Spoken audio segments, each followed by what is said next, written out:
Today, we're diving into a fascinating puzzle of modern leadership, one that centers on one of the world's oldest monarchies.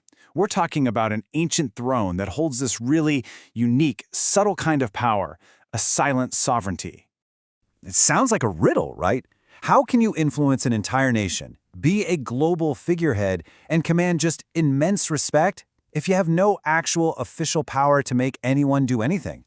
That's the core question we're going to unpack today.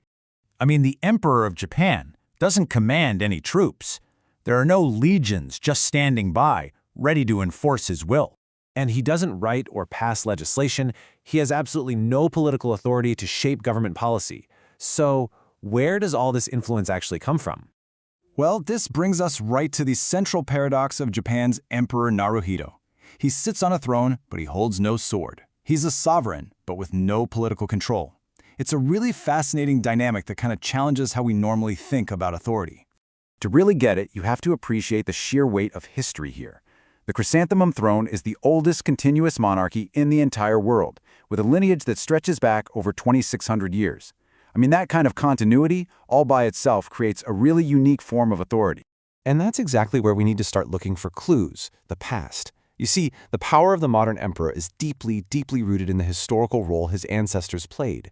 For centuries, Japan had this kind of dual system of power. You had the emperor, who held authority from a divine mandate. He was the ultimate spiritual and cultural symbol. But the actual day-to-day political and military control, well, that was held by the shogun. This separation is totally key to understanding the present. So, what does that all mean for the emperor today?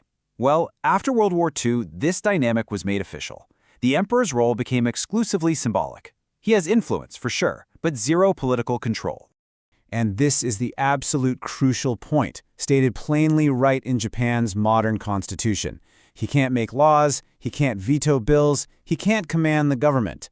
His power, whatever it is, exists completely outside of the political machine. So what does he do? Well, his formal duties are actually really significant. He formally opens the Diet, which is Japan's parliament. He performs these ancient ceremonial rites that connect the present to the past. And super importantly, he acts as the face of the nation on the world stage, a living symbol of Japan itself.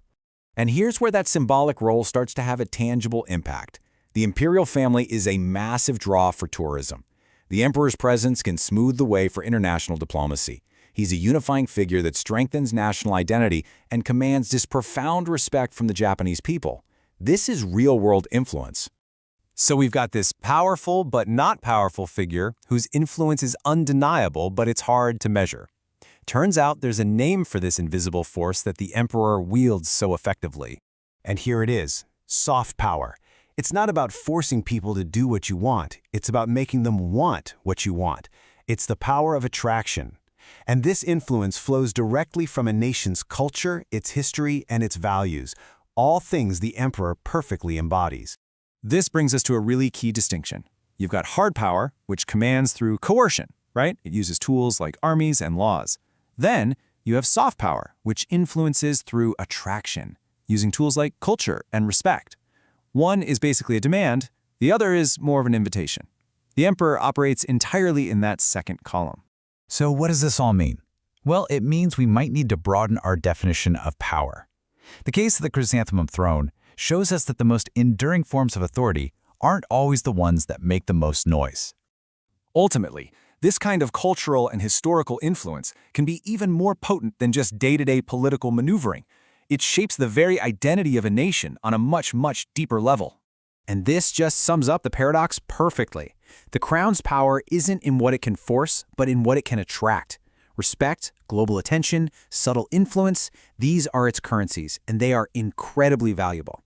And that is the ultimate takeaway here. True, lasting power isn't always found in parliaments or on battlefields. Sometimes it lives silently, in the continuity of history, the weight of tradition, and the quiet power of influence.